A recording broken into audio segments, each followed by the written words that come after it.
Jalen Jacoby is presented by Captain Morgan. He is Jalen Rose. I am David Jacoby. We are Jalen Jacoby. What is it that we do? We give the people what they want. We have Tariq from Power, Michael Rainey Jr. joining us later in the show, but we start with the MVP of the NBA. Giannis Antetokounmpo has until December 21st to sign a Supermax extension with his team, the Milwaukee Bucks. He had some media availability, and here's what he had to say about it. I'm not trying to focus on that, and not that I don't care about it. Obviously, I care about it. It's a very big decision. My life, probably one of the biggest decisions I'm gonna make. But I just let my agent to focus on that, and I'm gonna focus in getting ready on Saturday to play the first preseason game. He's not focused on it, Jalen. He's not focused on the contract. He lets his agent deal with that. What do you read into these comments from the MVP? Well, Giannis is a professional. He deserved to be the back-to-back MVP for the regular season. However, once his team got to the postseason, Jacoby, they haven't met expectations. And he said a couple of things as somebody that's negotiated a lot of contracts in multimedia and as a player that should be alarming for Milwaukee Bucks fans. One is, I'm not thinking about that right now. Let me tell everybody something. If you have $200+ million on the table at any point of your life, you're thinking about it. Yeah, you're thinking about it. I don't care how rich you are. I don't care how good you are at basketball. That's $250 million. You're thinking about it. The other thing is talk to my agent. Like that one right there, that's almost like talk to the hand. In other words, we're going to get out here and play basketball this year. We're going to see if we go farther than we did last year. If we don't go farther than we did last year, unfortunately for me and my fandom, he's going to fall into the category of notable, great, all-star, current NBA players that have switched teams over the last couple of years, Jacoby. Well, here's the thing, Jalen. There's no reason for Giannis to sign that deal. Now, you discussed this. Now, this is something that bothers you. Why does it bother you that these big players switch teams? Well, all situations aren't created equal.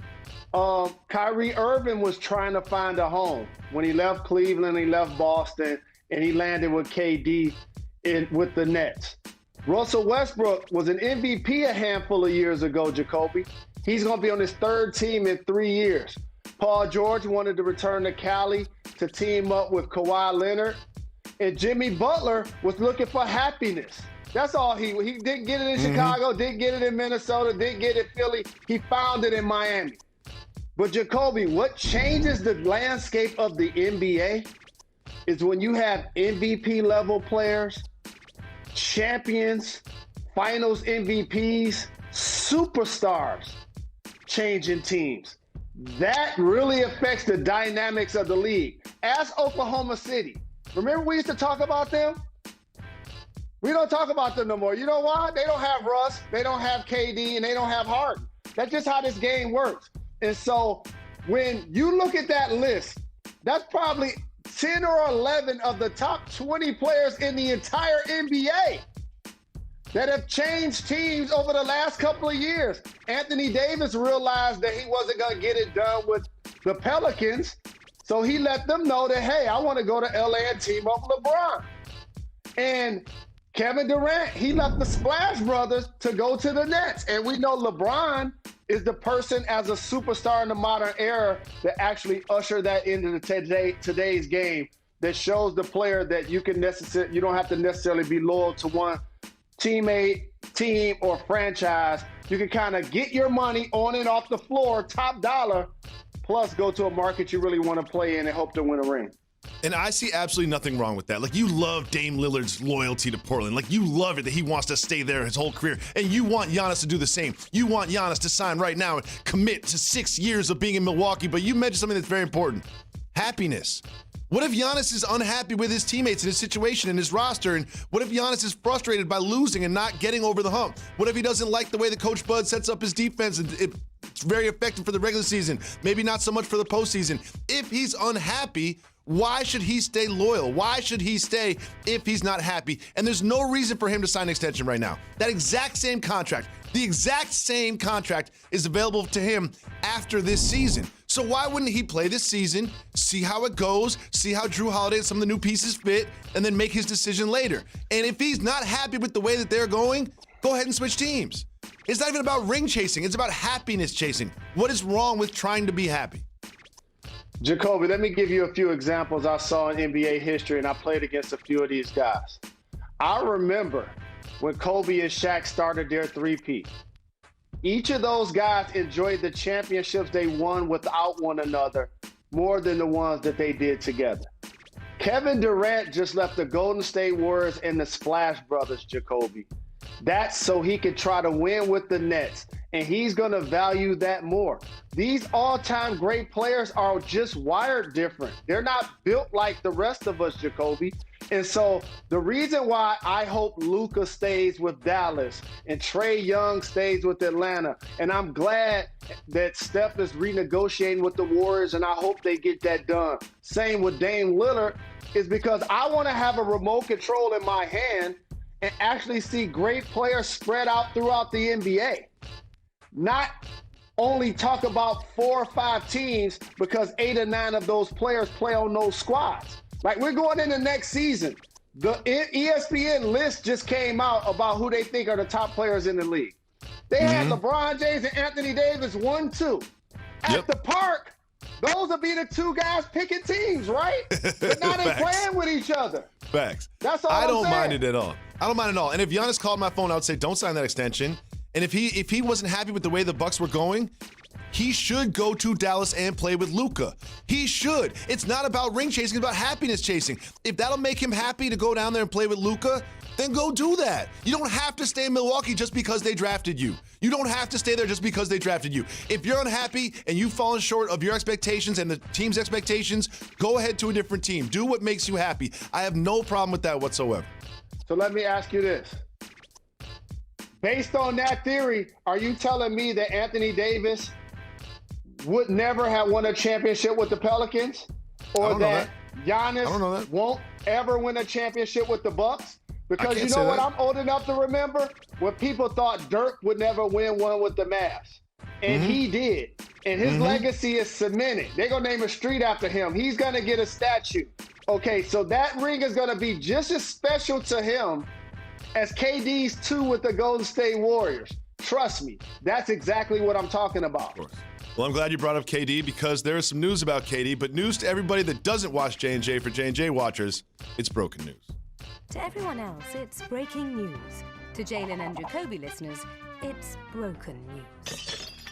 You've been saying this ever since he signed with Brooklyn, and KD said it himself that the coach is going to use him in a variety of ways, including small ball 5. How do you think that impacts what they want to do offensively and defensively?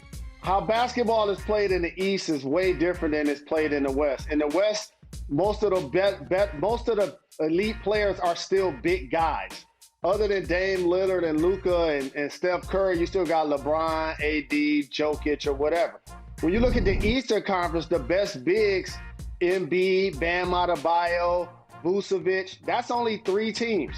So on a nightly basis, 6'11" Kevin Durant is going to have an advantage playing the 5 in that conference because most of the teams ain't going to have a player that can even punish him and punish them for doing so. And also, I know the cast of characters involved. Remember, I played for Mike D'Antoni with Steve Nash and with their GM, Sean Marks. And I know that they want to play fast. And in order to do that, you have to have multiple guys that can dribble, pass, and shoot. And a 6'11" guy can't be the 3 like he was in OKC in the Western Conference. He can be the 4. He can be the 5 because, again, in the East, there aren't many 4s and or 5s that's going to take advantage of his slight of build playing that position. And if you do run into one of those centers you mentioned, those bigs like Bam Adebayo and Embiid, you've got Jared Allen. Jared Allen is an underrated player. I love the way Jared Allen plays. He plays great defense, and you have him for those instances in which you don't want to put Kevin Durant at the 5.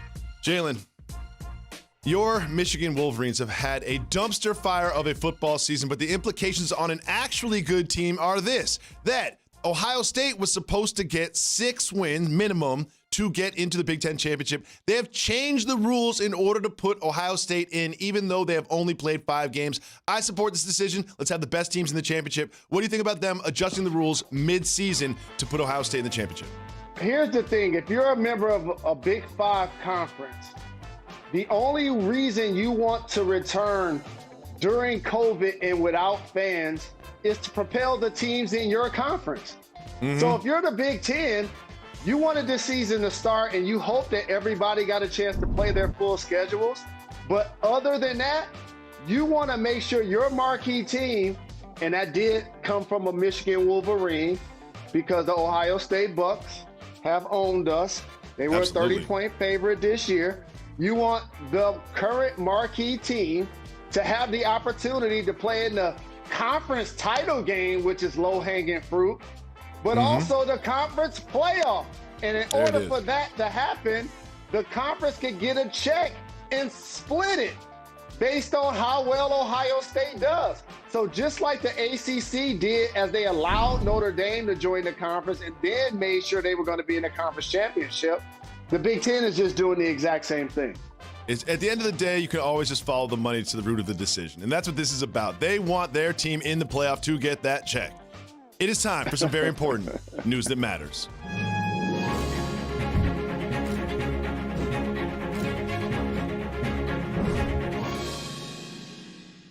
Jalen, I would like to tell you a story about Gertrude and Herbert in Zambia. Gertrude and Herbert have been together for 8 years. They have a child, but they are unwed. Gertrude took Herbert to court, sued him because they're unwed. In court, the judge decided that y'all need to figure this out on your own. So, Jalen, what do you think about this woman taking her man to court and suing him because they still haven't gotten married? Is this in the United States or is this abroad? Zambia. This is in Zambia, sir. Oh, this is in Zambia? There's a term that you'll learn under these circumstances, young people out there, and those that are in long-time relationships. It's called palimony. And that means when you've lived in the same place at the same time and cohabitated for X amount of years, depending on the state, he or she has now provided some spousal support for that relationship. You don't necessarily have to be married. Did you know that, Jacoby? Yes, I did, sir. I did know that. Something tells me you might have paid it at some point in your life. And Jalen, if I gave you a map of the world, could you find Zambia somewhere? Could you find Zambia on the map? If you gave me a map of the world, the only place I'd find is Detroit, Michigan, baby. Boss up. That's all I know. We have Boss Michael up. Rainey Jr. from Power Book 2 Ghost joining us right now on Jalen and Jacoby. Stay tuned. Here 17, the South Street Seaport, and brought to you by Chase. Welcome back to Jalen and Jacoby. Jalen, we have a very special guest today. Yes. The world knows him as Tariq from Power, but the man behind the character, Michael Rainey Jr., joins us on the show right now. Thank you so much for taking the time. Yes, sir. Yes, sir. Thank you for having me. I'm excited. You're on the ESPN with it, man. That's right. You know, you are the star of Power Book 2 Ghost, but on Power, you were a character. And on Power Book 2 Ghost, you're the main character. What was that transition like for you in your job? Man, it was crazy because, you know, like going from, you know, reoccurring role to now being, you know, number one on the call sheet is different. You know, waking up earlier, different workload. It's crazy because now it's like, you know, now the people, they kind of have a chance to understand, you know, where Tariq comes from, like as far as his actions goes. You know, they kind of get to see why he does what he does and why he did what he did. But now it's like he's not really acting up for being upset at his family no more. Right now, he has to make those decisions for his mom and his grandmother and his little sister because, you know, he's the only man in his family. So he has to, you know, he really has to think before he acts, and he really has to act, you know, for the family, not just for himself. Absolutely. The show is great. It's fire. You can always see it. Power Book 2 Ghost. Now, you are Michael Rainey Jr., but the world sees you as Tariq. So, like, when you have interactions with strangers, or you're getting on elevators or going to the grocery store, like, do people ever call you Michael, or they just straight up see you as Tariq? Man, I'm not gonna lie. Like, a good amount of people, they know my name. Like, they call me by Michael. But I feel like half of the time, like, when people see me, they just like, yep, that's Tariq. Like it's just the first thing that clicks to their head because they just so into the show, they so into the characters and everything. I feel like that's just like, it's kind of like inevitable, automatic. Like, yo, that's Tariq. If I wanted to parallel that to sports, that means you've been on a great show that continued to get picked up. Those are championships. That character, that's a championship if you play sports. That's what that is. Tariq, it would be an Oscar. Yes, no, exactly. You got 2 rings. And so what is it like, having a successful show, but you look down at your phone and Curtis Jackson, you have his number. So what is it like having him as a friend and as a mentor and as a coworker? Man, it's crazy because, like, when I was little, like 8, 9 years old, I used to, like, obviously I still look up to 50, but like at that time, like, I looked up to him like crazy, you know what I'm saying? I used to get in trouble for listening to his music. I used to get in trouble for wearing do-rags like him, all types of stuff. My mom took my little iPod because I had too much 50 Cent on it. So, like, going from that to now, like, I could call him whenever I want some advice, or like he calls me whenever he feels like like he needs to talk to me. Like, just stuff like that is crazy. So he's not the only legend on set that you work with. Every day you get to interact with Method Man and Mary J. Blige. What have you learned from them? What's interactions with them like? Can you tell us a little story? Man, working with Method Man and Mary J. is dope because, like I said, like, it's just crazy because I grew up listening to them. Like, not even me listening to them. Like, my parents and my family. Like, I would just hear that music just around the house at family events all the time. So it's just like, just going from hearing that just in your head, you never like expect to, be in the same, realm or same screen, sharing the same screen as these people. So it's just like going from listening to them, and then now I'm just working with them every day. We interacting, we talking. Well, your discipline, your work ethic, and you continuing to be great at your craft, you deserve that. And in following you on IG, one of the things I noticed is that you posted yourself shooting your jump shot. So if you had to model your game after someone, who would you model your basketball game after? Man, that's a good question. That is a good question. I like John Morant a lot. Me too. Beast. John Morant is hard. He's tough. I like, obviously I would want to play like Kobe. Rest in peace to the Mamba. Legend. I would play like Kobe. And then I would say Steph. Because who wouldn't want to jump like Steph? Like, come on. He got that unlimited range. Splash, unlimited range, pull up from half court. So one thing that we need to ask you about are the waves. Tariq, known for his character and everything else, but it's impossible not to have your eye just drawn to the 360 waves on your head, on power. How do you maintain those? What's the process like? Man, it's a tough process. You know what I'm saying? People don't understand the waves. It's a dedication, bro. Talk to us. I'm sure Jalen knows. You gotta be dedicated, man. Tell me the process. Tell me the step-by-step process on how do you achieve such waves. All right, so boom. This is how you start off. Like, you gotta start off wolfing. You gotta start off, gotta have your hair grow out for like about a month and a half or something like that. Maybe 2. If you want to really get them in there, you know what I'm saying? But you got to keep brushing when you wolfing, though. No matter how long your hair is, you got to keep brushing. So once you brushing, you're in there wolfing for a month or 2, you cut it off, you chop it off, then the waves is dead. This is my process now. I wake up, do-rag off, brush a good 5 minutes real quick, you know what I'm saying? Hop in the shower. But you got to put the do-rag on in the shower if you're not washing your hair, though. Because you don't want your hair to get all frizzy and stuff. Excuse my language. You don't want your hair to get all frizzy. So you got to throw the do-rag on in the shower so it stays laid down, you know what I'm saying? But then you throw the coconut oil in there, the castor oil, whatever oil you got to make your hair healthy, throw it in there and then brush and then throw a do-rag on. Your waves are going to be spinning. All you got to do is just train your hair and they're going to be there. That is great advice. We're going to make sure we clip that, Jacoby. I promise you, that's going to be a to-do for waivers that everybody going to follow. Well, we're grateful to have you on the show. You're more mature than both of us put together. Please come back and join us anytime. We're rooting for all of your due success on and off television. Let's do it, man. Just make the call and I'll be right here. I'll be right there. Let's do it. Done and done. Everybody Appreciate stay the tuned. love. We'll be back right after this. You're watching Jalen Jacoby.